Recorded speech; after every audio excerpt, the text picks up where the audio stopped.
Hoje vamos falar sobre a tirania da aparência e a liberdade de sermos filhos de Deus. E para isso vamos ler só 3 versículos, Mateus 6, 16 a 18. Podem deixar aberto, nós vamos ler durante a mensagem. Podem deixar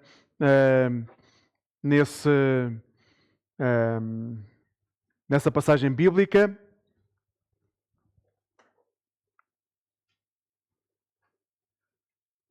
Eu vou começar por ler e depois vamos lendo durante a mensagem. Então, Mateus 6, a partir do versículo 16, diz: Quando jejuarem, não o façam publicamente, como os fingidos, ou em algumas versões os hipócritas, que procuram parecer abatidos para despertar admiração. É realmente como vos digo, é a única recompensa que receberão. Mas quando jejuarem, unjam a cabeça e lavem o rosto, de modo que ninguém desconfie que não ingeriram alimentos, sabendo apenas o vosso Pai que conhece todos os segredos. Ele vos recompensará. Então, hoje vamos falar sobre a dificuldade que é termos uma vida consagrada que não seja um espetáculo virado para as pessoas que estão ao nosso lado. Nós vivemos num mundo onde a pressão é constante. As exigências são muitas e nós habituamos a responder às exigências do mundo também com a nossa vida espiritual, como se fosse a mesma coisa. Nós moldamos a nossa vida espiritual da mesma forma que nos moldamos às exigências do mundo à nossa volta. Então é como se vivêssemos sempre diante de um espelho. Vivemos diante de um espelho social, um espelho cultural e também um espelho espiritual que vai sempre ajustando o nosso rosto na medida em que quem está à nossa frente quer ver alguma coisa em nós. Nós moldamos o nosso rosto na expectativa de que daqueles que estão à nossa volta a nível social desejam ver alguma coisa de nós. E sem dúvidas pensem como se comportam em vossa casa e como se comportam, por exemplo, com determinados amigos. Nós moldamos o nosso rosto, a nossa forma de ser, também naquilo que é os nossos gostos culturais, a nossa cultura. Mediante as pessoas com quem estamos, é fácil nós adaptarmos quem nós somos na medida daquilo que os outros esperam de nós para sermos aceitos. E a nível espiritual também. Quando estamos diante de irmãos, é muito fácil queremos parecer mais consagrados do que somos. Ou temos medo de ter expressões, por exemplo, visíveis de fé, com medo daquilo que os outros vão pensar.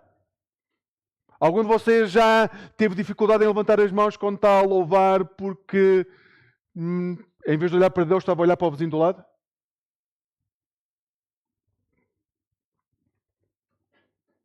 Ou seja, nós somos muito facilmente moldados pelas expectativas dos outros.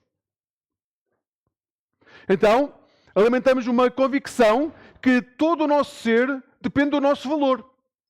E quanto mais valor tivermos para os outros, mais importantes nós somos. Essa é a mentalidade que a própria cultura nos diz. Aliás, nós crescemos desde muito cedo com essa mentalidade. É por isso que hoje se pede e se exige tanto que as crianças, que os jovens, que os adolescentes sigam um determinado caminho e tenham um determinado compromisso de estudo, porque se não chegarem lá, não vão ser ninguém. Então, o nosso valor passa a depender dos outros. Da forma como os outros nos veem. Da forma como os outros nos valorizam. Passa a depender daquilo que conseguimos mostrar e que é aceito por aqueles que estão à nossa volta. Depende da nossa fortaleza. Parece que quanto mais fortes formos, melhores pessoas seremos. Mais aceitos seremos. Temos que ser equilibrados. Temos que ter um patamar de espiritualidade acima da média. Porque senão, nós próprios retiramos valor de nós mesmos. Então, isso vê-se também na fé. Nós, rapidamente, aprendemos, como cristãos, como devemos parecer.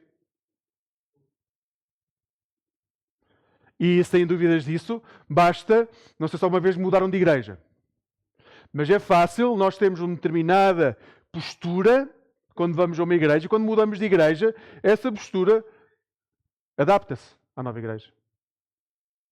O que nós temos que ter noção e devemos pensar muito bem é o que é que realmente se adapta.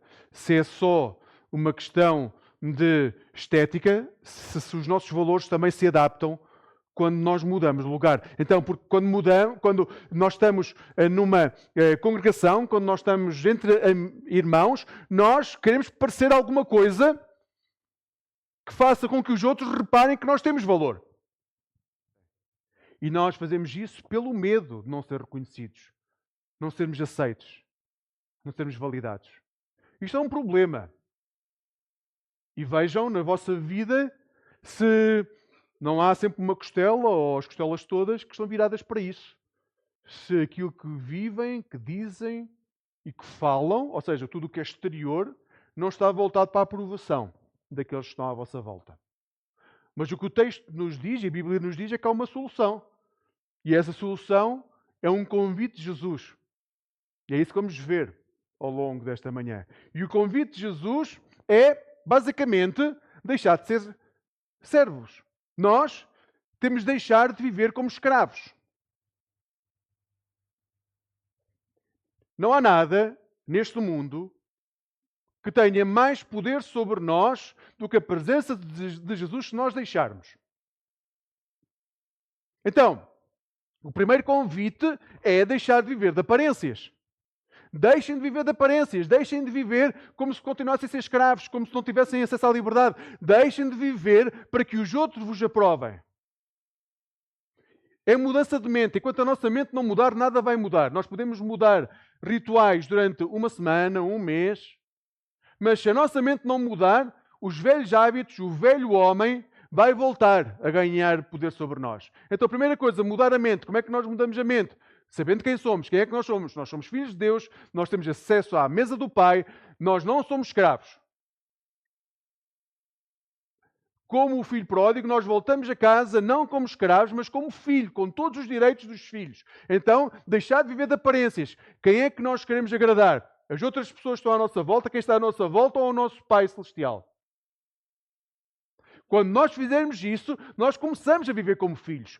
A nossa mente muda, nós sabemos que não queremos viver já de aparências, então a nossa prática diária vai começar a mudar. Os nossos gestos, aquilo que nós fazemos vai começar a mudar.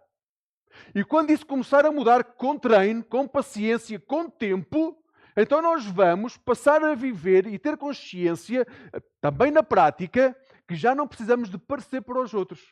Nós já não vamos querer mais isso, porque já passamos a viver como filhos amados. Nada disto é rápido, não vai acontecer de um dia para o outro. Mas enquanto não começarmos, nunca lá chegaremos. Como não é rápido, quanto mais tarde começarmos, mais tarde lá chegamos. Mudar a nossa consciência, muda aquilo que nós queremos fazer, a nossa consciência muda a nossa vontade muda a nossa prática, mudando a nossa prática, nós tomamos uma nova consciência plena em tudo aquilo que nós fazemos. Então, o texto começa por dizer, versículo 16, quando jejuarem, não o façam publicamente como aos fingidos ou como aos hipócritas, que procuram parecer abatidos para despertar admiração. É fácil perceber isso, não é? Quando fazemos alguma coisa a nível espiritual, depois rasgamos e dizemos, foi tão difícil. Se soubesse o que isto me custa. Mas mantenho-me firme. Nós somos muitas vezes tentados. Não com este exagero todo, mas a mostrar que a nossa proximidade com Deus tem um custo para nós. E o que o texto diz é, muito cuidado, quando jejuarem, não o façam publicamente como aos fingidos. Como é que são os fingidos? Aos hipócritas, procuram parecer abatidos, porque quanto mais abatidos tiverem, pensam eles, mais admiração terão. Os hipócritas eram atores da fé. Eram atores na Grécia e Jesus aplica isso à questão da fé. Na Grécia Antiga, eles eram atores que usavam máscaras e, usando essa máscara, eles incorporavam uma personagem. os sentimentos, as emoções, os gestos. Só que havia uma questão. Quem olhava para o hipócrita sabia que era aquela imagem que estavam a ver e que por trás daquela imagem havia uma outra pessoa, que era a pessoa real.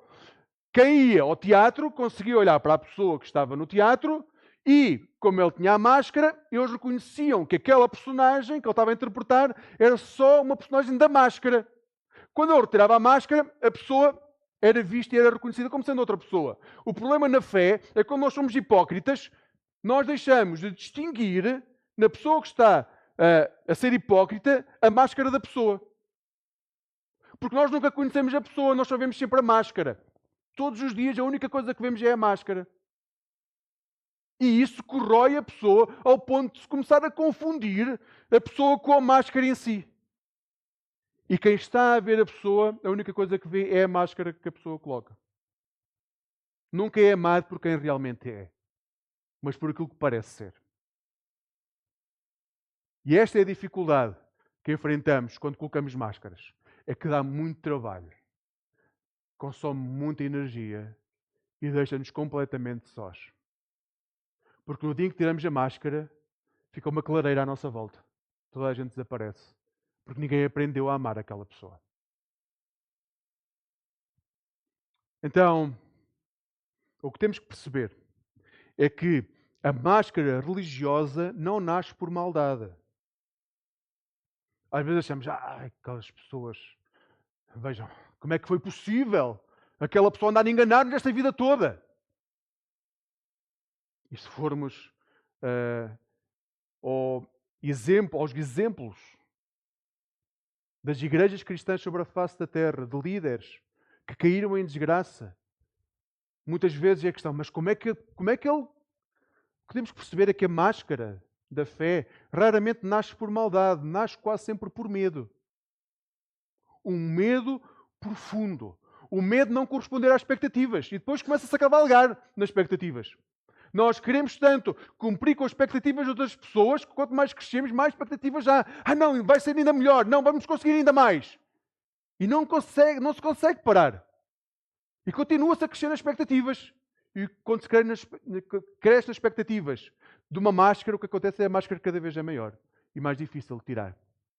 Medo de parecer ou de não parecer suficientemente comprometidos.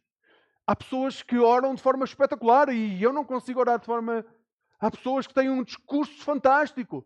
Então esse medo de não ser igual a determinado pastor, pregador, irmão, que ora tão bem, que fala tão bem, leva-nos a fazer uma máscara. A colocar uma máscara. Então muito aquilo que dizemos já não nasce de nós.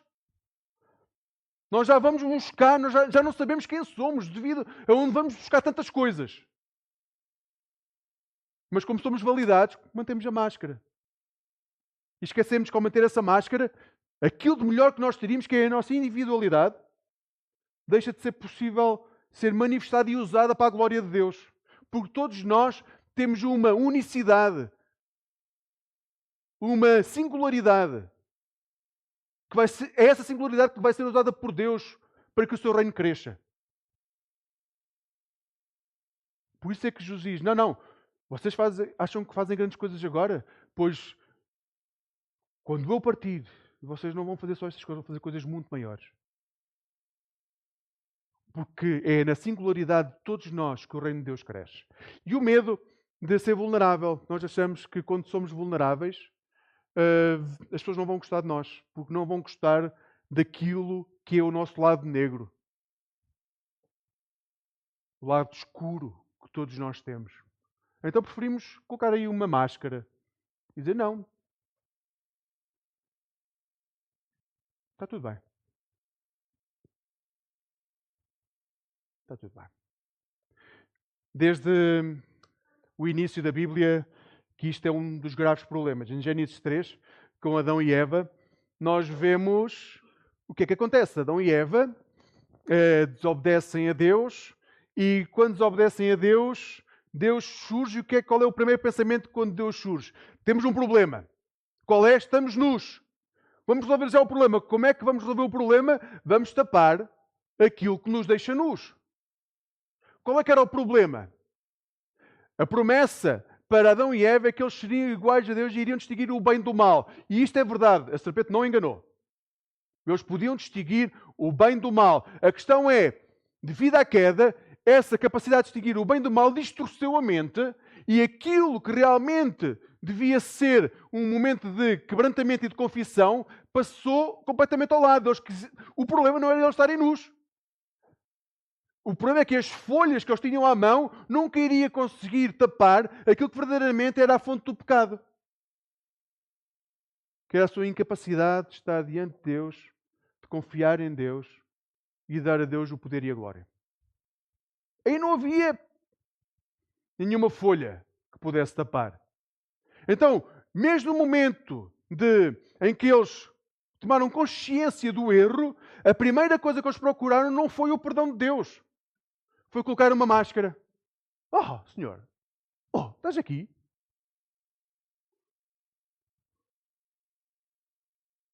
Colocaram uma máscara. Só que há um problema quando nós estamos diante de Deus.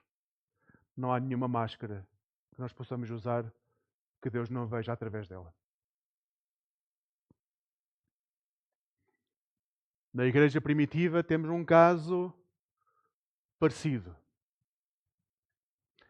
O resultado é o mesmo, é a morte espiritual. Bem, no caso da Anísia e Safira foi mais do que a morte espiritual. Anísia e Safira, nós olhamos para este casal como sendo alguém, como é que eles foram capazes? Ouçam, Anísia e Safira foi um casal que abdicou da vida que tinha para seguir um movimento que era o movimento dos cristãos. Alguma coisa atraiu Ananias e Safira a dizer, não, nós queremos estar neste movimento, nós queremos estar junto a estas pessoas, as pessoas fazem-nos bem, nós queremos estar neste grupo. E eram pessoas generosas. Eu não sei se algum de vocês conseguia fazer o que Ananias e Safira fez. Foi vender a casa e dar a maior parte, porque o texto não diz que deu tudo, mas diz que guardaram uma parte, ou seja, dá a entender que a maior parte da venda daquilo que tinham foi dada realmente à igreja. Eram generosos. Eram muito generosos. Só que havia um problema. Eles queriam parecer mais consagrados do que eram. O texto vai dizer, vocês não eram obrigados a vender a casa que tinham. Vendendo a casa, vocês não tinham por que dar o que fosse à igreja. Mas quando deram, por que é que mentiram?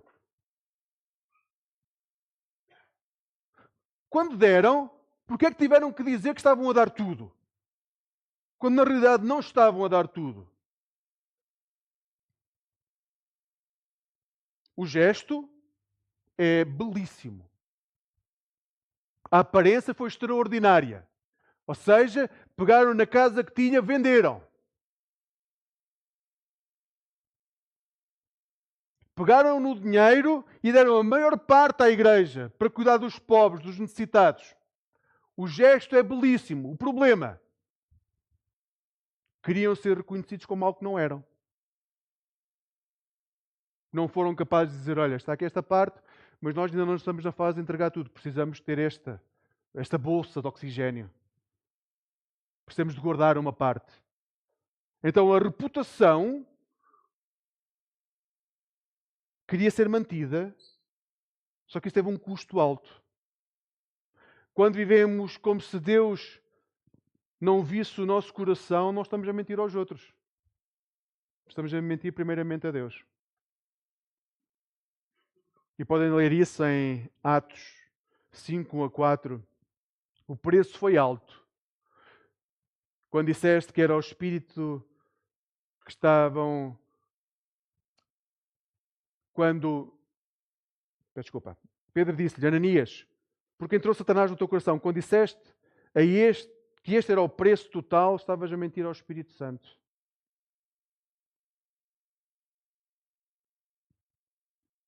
A recompensa é sempre curta quando esperamos a aprovação dos outros.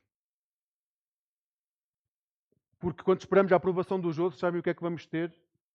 É só a aprovação dos outros, não vamos ter nada mais. E isto é tirania da aparência. Nós temos um desejo de ser vistos. Nós investimos muito dinheiro para sermos bem vistos pelos outros.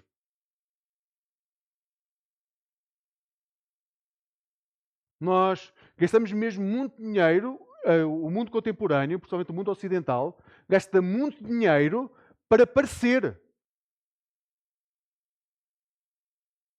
E gasta muito pouco o dinheiro em ser.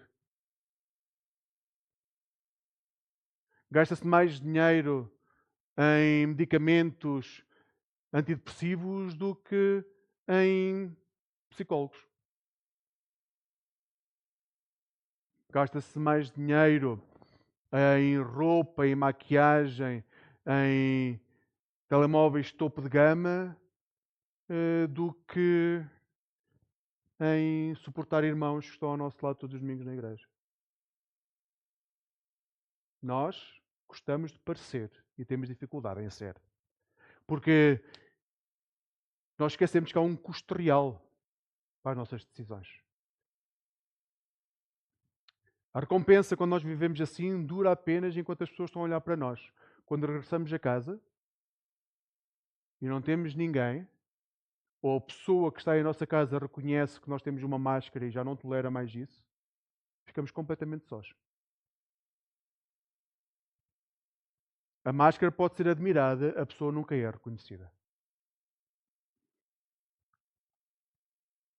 O texto continua, mas quando jejuarem, unjam a cabeça e lavem o rosto.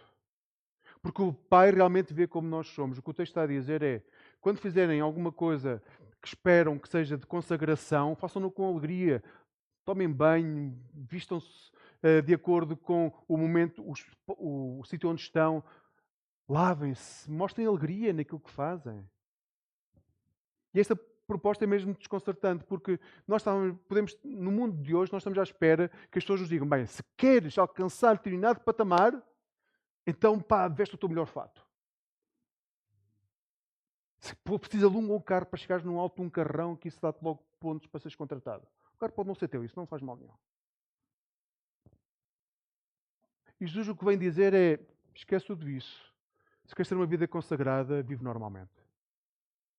Normalmente.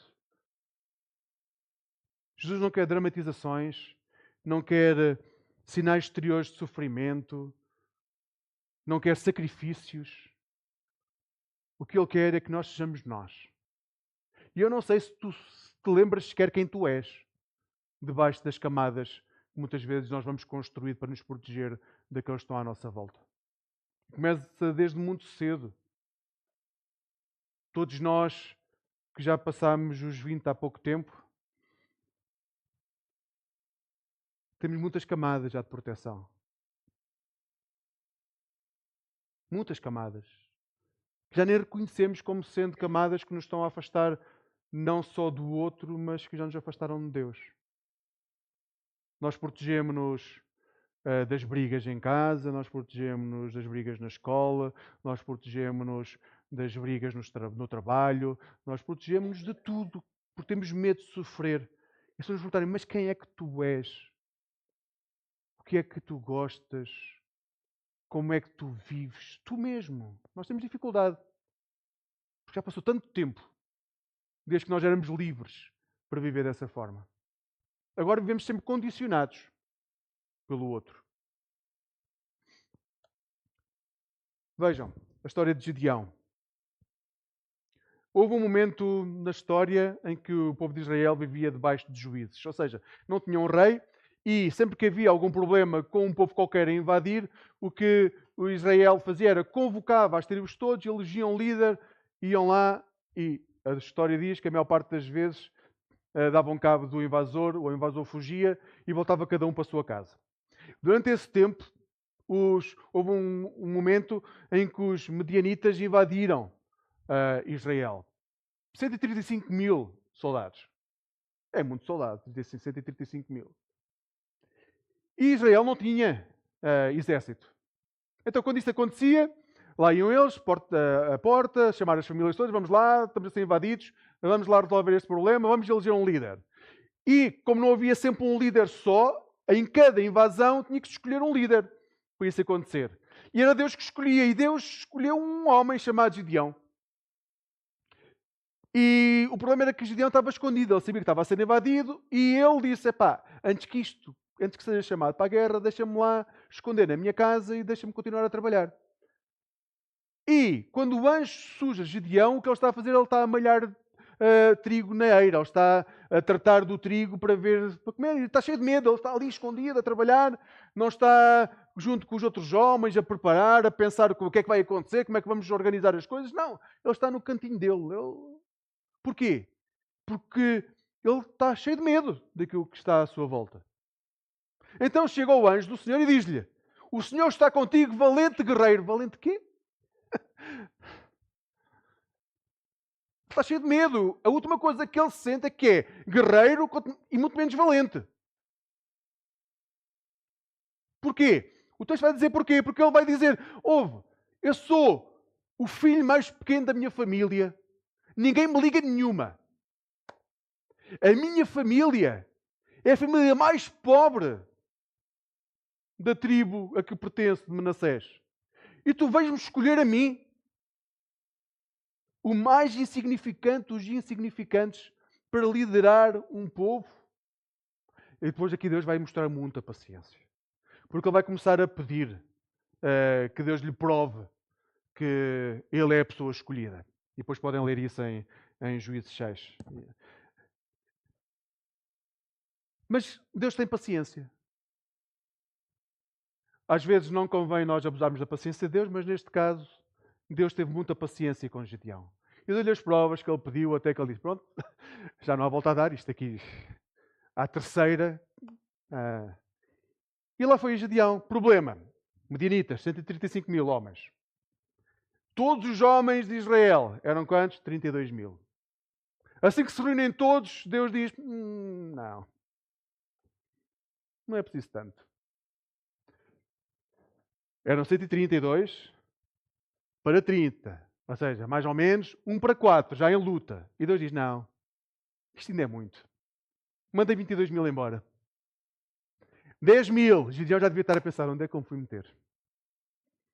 Como é que com 10 mil... Deus diz: 10 mil? Tens razão, Gideão. Tens razão, 10 mil não é boa ideia. É melhor menos. 300. 300. Conta 135 mil. Porquê? Porque Deus queria deixar muito claro que não havia qualquer possibilidade de espetáculo.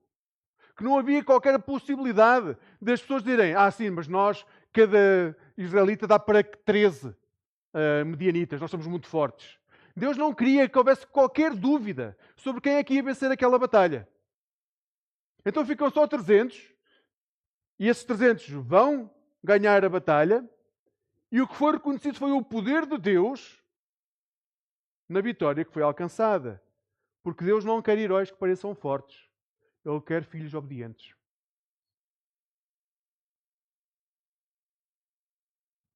O que nos vai trazer vitória na nossa vida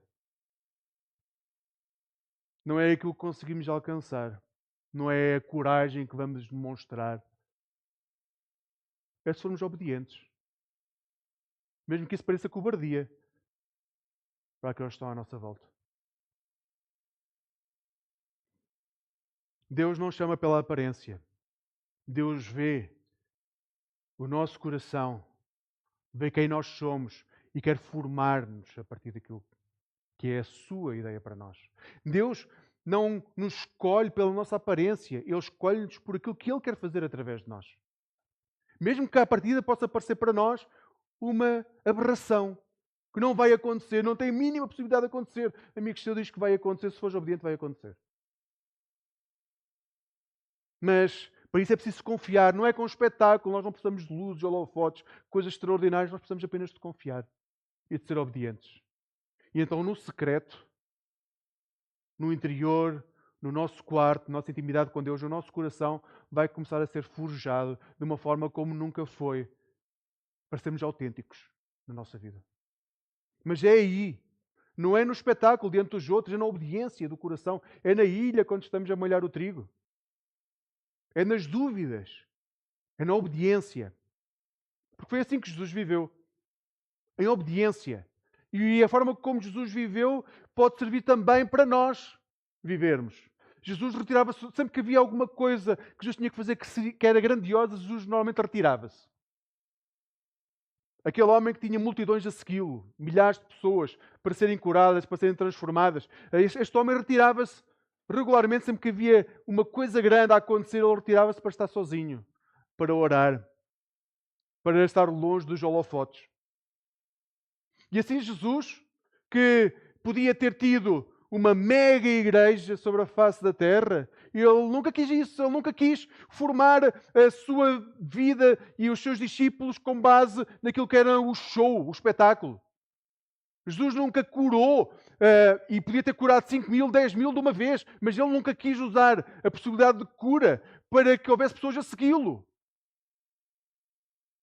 As pessoas que seguiriam Jesus por aquilo que ele dizia, pela transformação interior que ele oferecia, não por causa da cura exterior. Se houve curas, mas todas as curas serviam para apontar para aquilo que Jesus estava a ensinar.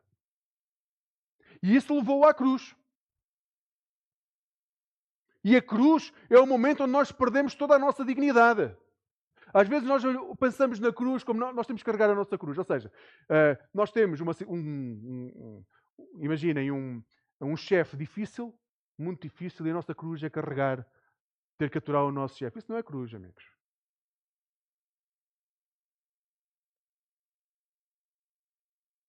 E isso pode ser ignorância do chefe, pode ser falta de coragem de tomar decisões da vossa parte, mas isso não é cruz.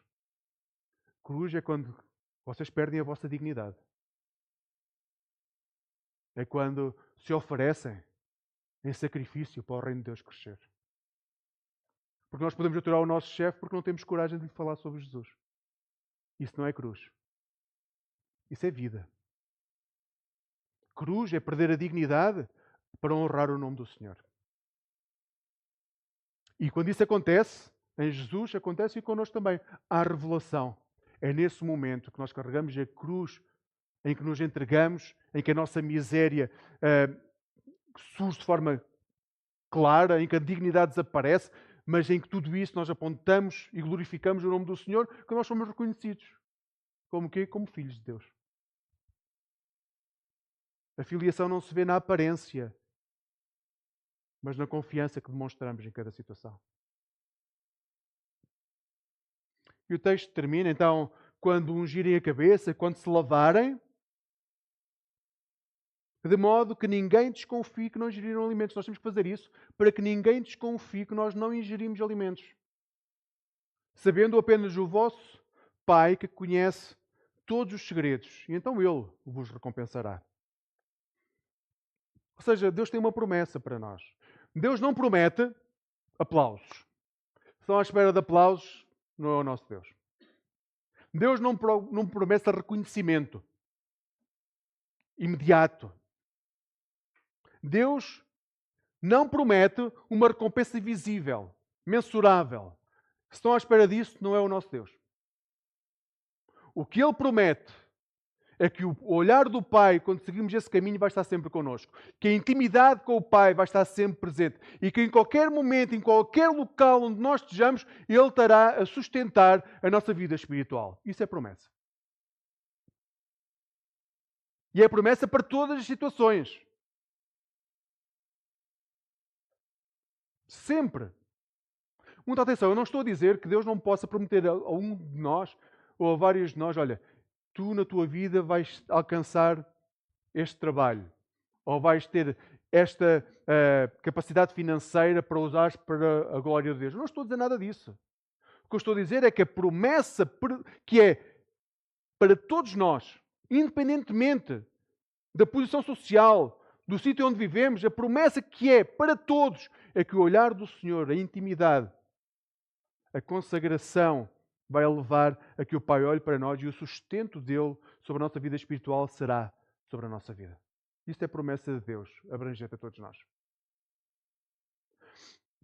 Vejam, Maria de Betânia, irmã de Lázaro. Esta mulher foi extraordinária, porque nós vemos a maior parte das vezes Maria de Betânia aos pés de Jesus. Maria decidiu permanecer quando a irmã Marta queria andar a fazer coisas. E o que Jesus vai dizer neste momento é que Maria escolheu a melhor parte. Não era que as outras não fossem importantes, mas aquela era a melhor parte. Estar aos pés de Jesus é sempre a melhor parte. E depois, a história desenrola-se e há um momento em que Lázaro morre. Lázaro morre, quebrantamento total, porque já tinha passado 4 dias, e depois o que é que acontece? Vem Jesus, ressuscita Lázaro. Certo? Quando Jesus ressuscita, nasce em Maria uma tremenda gratidão. Quando nasce em Maria a tremenda gratidão, o que é que acontece a seguir?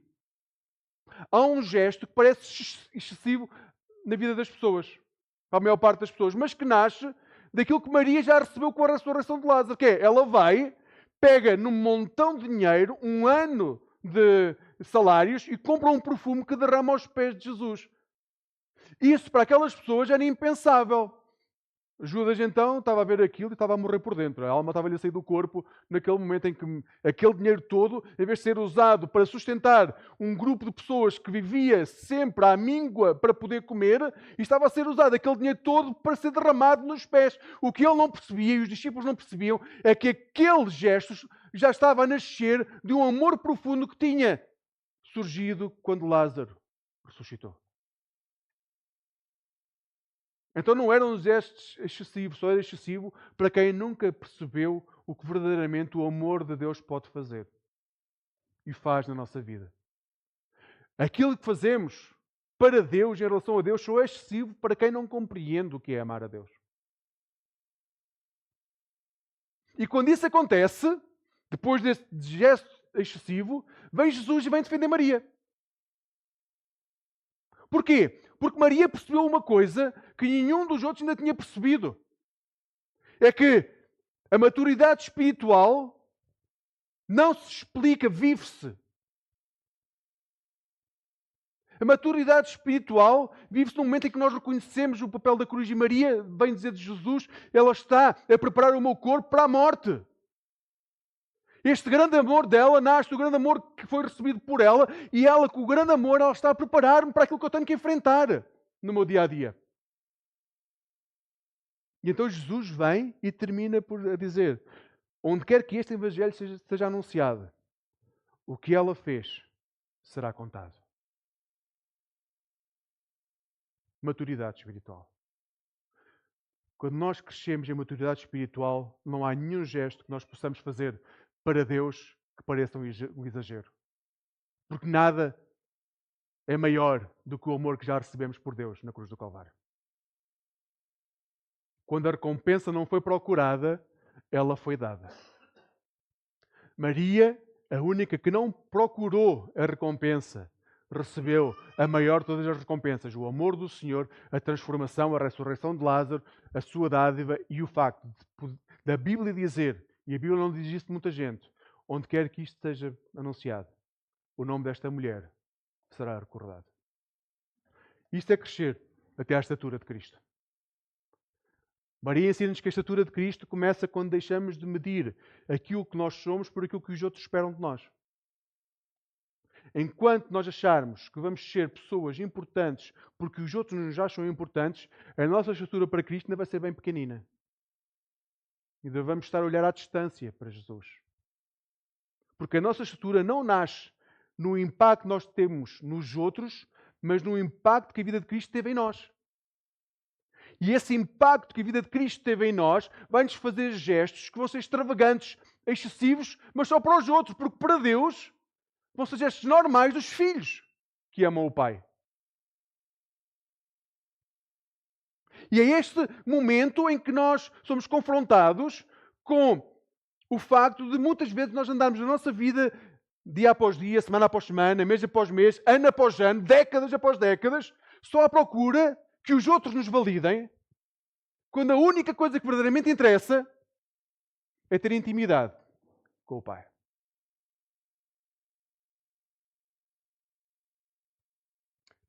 Numa igreja como a nossa, se achamos que é um louvor belo que é importante, acabemos com o louvor. Se achamos que é a forma como construímos sistematicamente as nossas orações, acabemos com as orações. Se a forma como se prega não é bíblica, acabemos com a pregação.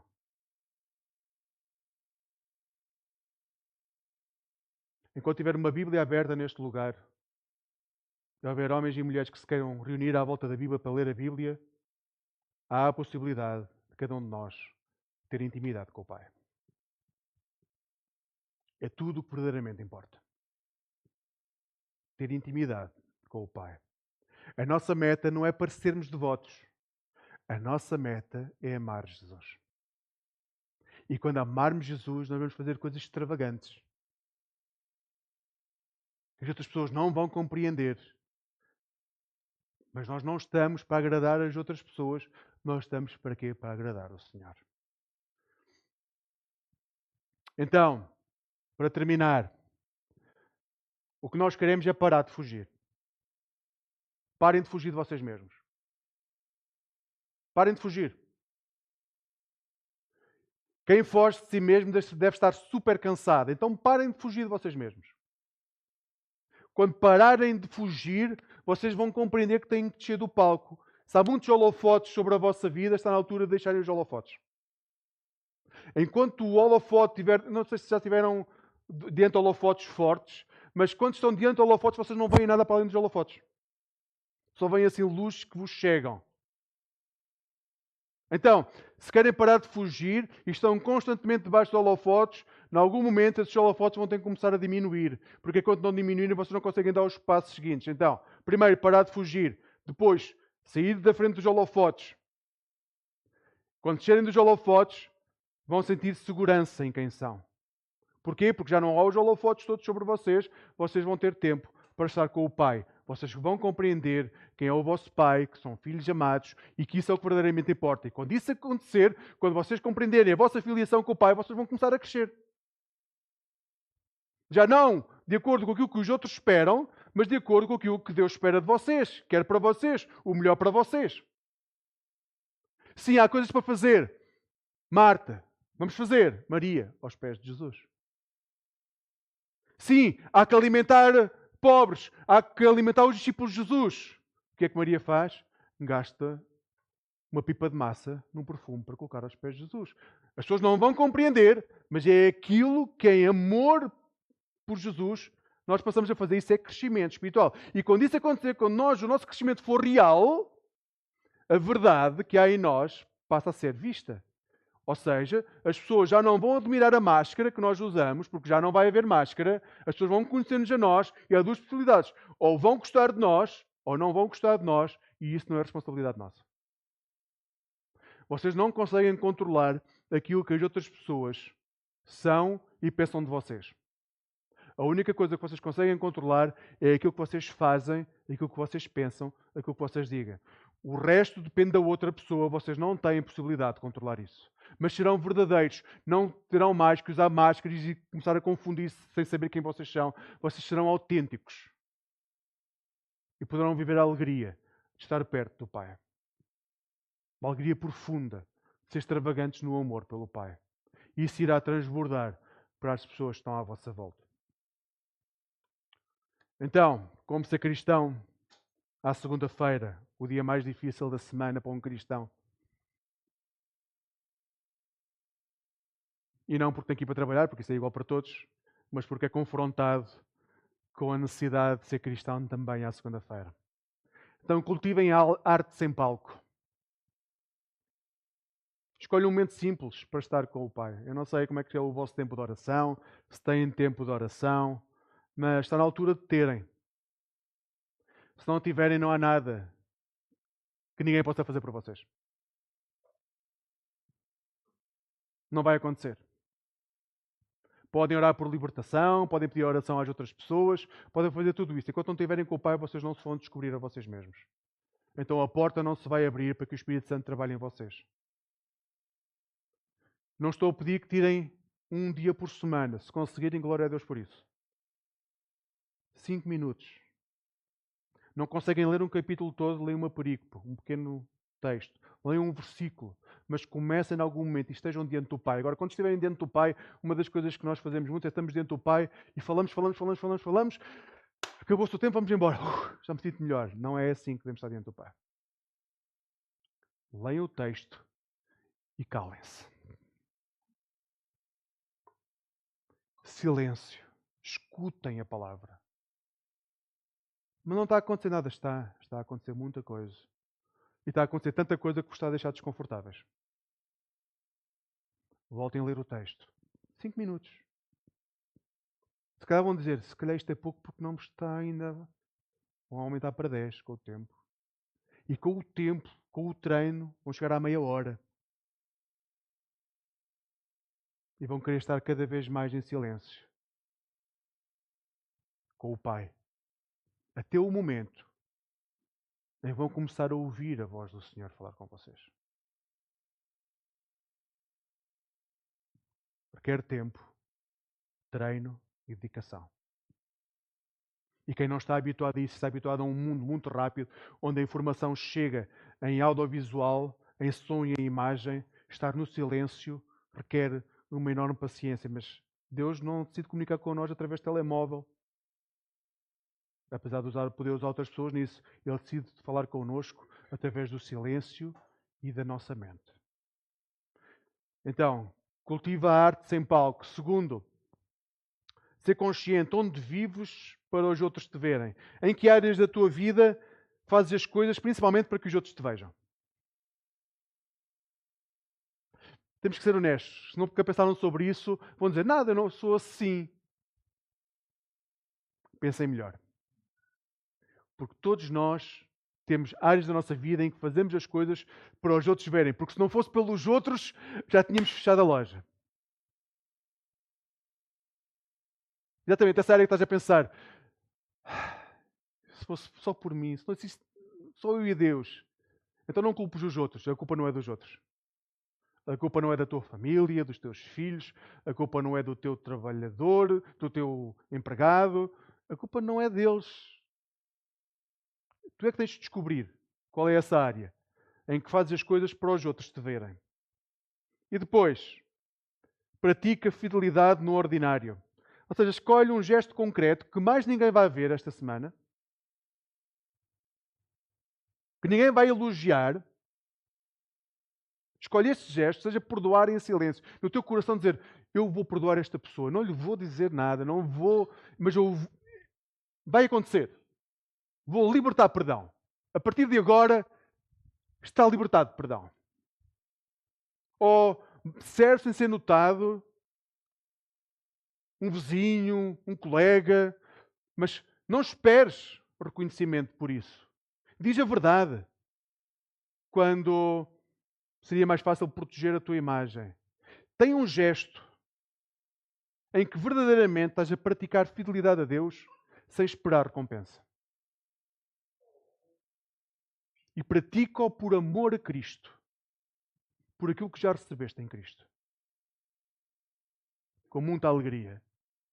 Com muita extravagância. Mesmo que os outros não compreendam. Vamos orar? Então, um tempo de oração.